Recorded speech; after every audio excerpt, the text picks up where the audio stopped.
Nasib Indra Bruggman, si raja sinetron, kini jadi tukang bangunan.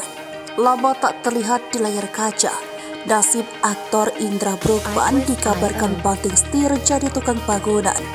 Aksi Indra Bruggman yang memegang mesin gerinda dan mesin bor memasang papan dan rangkai baja menarik perhatian netizen.